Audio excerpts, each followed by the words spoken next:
Okay, time for another video. And this one, I'm actually not going to do the repair myself because it's something that I think I can use some professional mechanic help on. But it's something that happens, and I've seen comments on on Facebook groups and things like that about exhaust manifolds and exhaust leaks. And so I thought I would just give a little bit of an overview of what happened to us and what our plan is to get it fixed. And then after I take it to the mechanic and get it fixed, then I'll give an update on kind of how it went and how much it cost and things like that. So on our last big trip, we drove about 1,000 miles, and I noticed about halfway through that trip, so as we were coming back, that the engine sounded a little louder than it used to. And at first I was concerned that maybe it was an engine knock or something serious, but the oil pressure was okay. I seemed to have plenty of power. Couldn't really see any other problems that would indicate that it was an internal engine problem. And so kept driving and got home. And when I got home, I took the fender liners out so I could take a look at the exhaust manifolds and connections to the exhaust pipe and see if there was an exhaust leak. And sure enough, I found an exhaust leak. So we'll come down here and take a look at it, and I'll show you kind of what the exhaust manifold looks like. So I took the fender liner out, and this was important for me to be able to inspect the exhaust manifolds. And so right now we're looking at the passenger side. The driver's side is in a little bit better condition. There's some kind of surface cracks in it, but this one had a more serious crack. And so I'll point it out here with my stick. Hopefully you can see the crack here. The crack kind of goes from the top here down through the manifold, and it is noticeably loud. There's exhaust gases coming through that. And you can see the bolts that bolt the manifold on here and the manifold overall. Some people will use exhaust headers, but I've heard a number of concerns about headers and some problems that they can create with heat or warping or needing to be retightened and things like that. So for the most part, I wanted to stay with a stock exhaust manifold. And so I'll show all of the parts and things that I got. I got some used exhaust manifolds because I think you might be able to repair manifolds like this, but I wanted to be able to have a mechanic just do a direct swap out. So we've found the problem, needs to be repaired. So I'll give an overview of all the parts and things that I got, and then kind of talk a little bit about what the plan is. Here we are in the garage, and I thought I would spend a couple minutes just showing the parts that I got for this project. And like I said, I'm not going to try this myself because I'm worried about a bolt breaking off and needing to extract that, and I would rather just pay a professional to take care of it. What I found as I started to look at parts, there are lots of exhaust headers available, but I've heard lots of complaints about warpage and lots of heat in the engine compartment and leaks and noise and things like that. And so I wanted to stay with the factory exhaust manifolds. And what's interesting is they're pretty different. So this is the passenger side and this is the driver's side. And they basically mount up like this on the sides of the engine. And the angles and things are kind of unique there. I made sure when I was sourcing these used ones, and I think they're probably still available new from Cinnabar, but I was hoping I could get maybe a little better deal on used ones. I wanted to make sure that the part numbers, so here's the part number for the left hand, and let's say 407103. And then the part number on the right hand is over here. It's 554581, it looks like. These are the same part numbers that are on the coach now. And so I wanted to make sure I got the right ones. When these showed up, they basically looked like this, but I wanted to get them resurfaced. And so I took them to a local machine shop and had them resurface these for me. So the surfaces now that are going to mount up to the heads should be flat and smooth, and if there was any warping, that should all be taken care of. So I hope that these will last me a good long time. A few other parts and pieces that I got. My local mechanic was a little nervous about working on a vehicle kind of as odd as this, just because of parts availability and things. And so I basically sourced all the parts that I think he's going to need. So we got the Remflex exhaust gaskets, and these are pretty thick, kind of a carbon material gasket.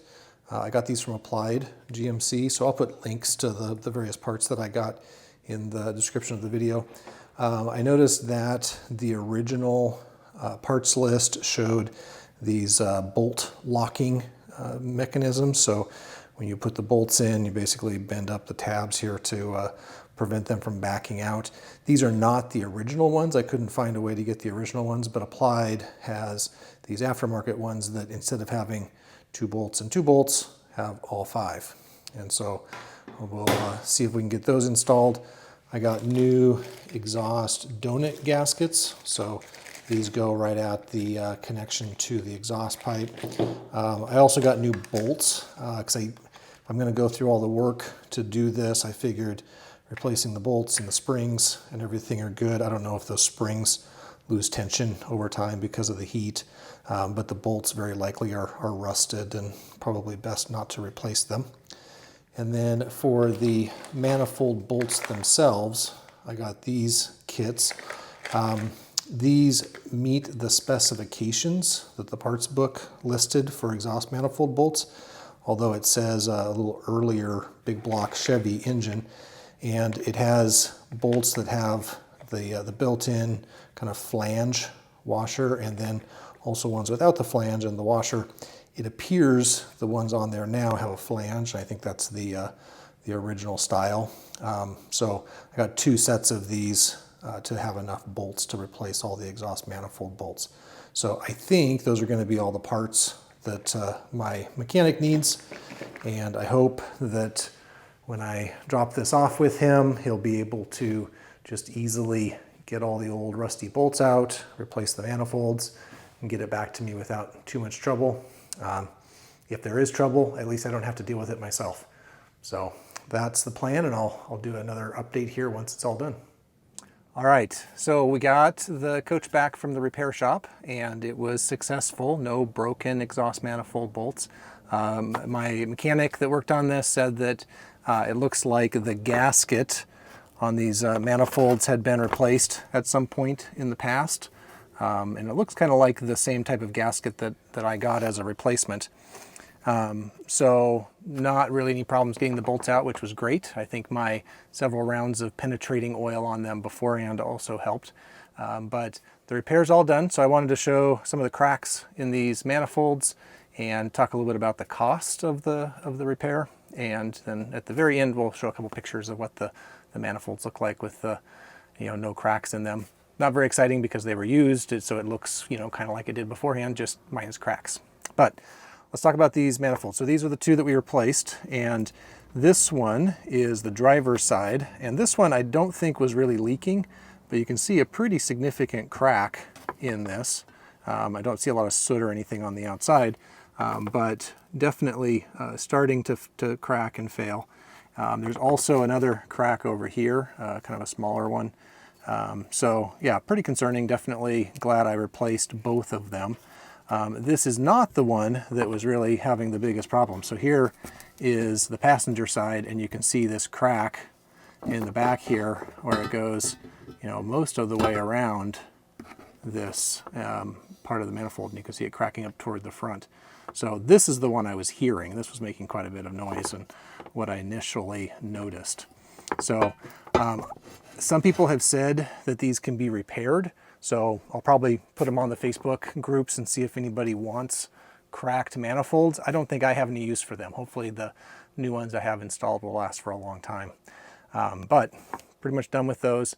My bolts, gaskets, everything that I talked about earlier were all good. They all worked fine, so my mechanic used those. So we'll talk a bit about the costs. I bought 2 used exhaust manifolds, and after shipping and everything, that was about $400. Then I had them resurfaced, and there was a bolt stuck in one of them, so I had to have that removed. So that was a little over, well, I think about $200 for the resurfacing and the bolt removal and things like that. So that's about $600. I had about $100 in various parts and pieces and things like that. And then I had about $400 paying the mechanic to do the install for me. So altogether, after tax and miscellaneous things that I paid for through all of this, it was about a $1,200 repair altogether.